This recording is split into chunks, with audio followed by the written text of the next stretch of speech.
Fluctuating temperatures are making ponds and lakes dangerous since they're not always as frozen as they might look. On Monday, an ice fisher's car fell through the lake on Clark Lake, and a man on Lake Saint Clair had to be rescued after falling in. With some warm temperatures on the horizon, Fox 47's Susan El Khoury shows us what to look out for.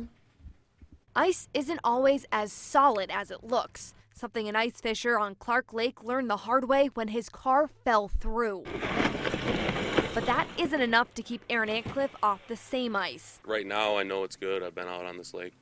I was out last night. His car is staying in the parking lot, but with ice that's thicker than 4 inches, Aaron says he feels safe fishing. Anything thinner, he won't risk. I've fallen through once before, but luckily for me, it was like waist deep, so I could just jump out. The reason he always tests the ice and brings gear to help get out of the water if he falls in. I am prepared. I got ice picks, I got a floating bib. But even in the best conditions, ice isn't predictable. Unless you know the ice is safe to stay off of it. Delta Township Fire Chief John Clark says the strongest ice is clear with a bluish tint.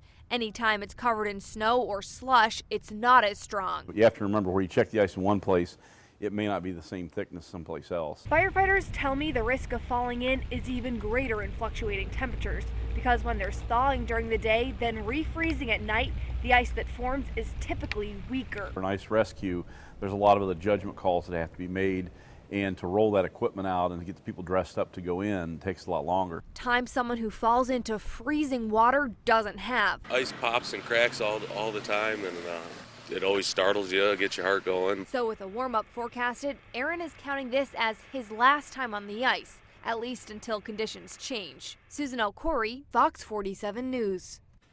Now, if you're thinking about going out on the ice, firefighters say you should always let someone know where you're going to be. Bring a stick, ice picks, and a long rope that can be used to help you get out. The state DNR no longer uses thickness standards, but says you should never bring a car or truck out onto the ice either.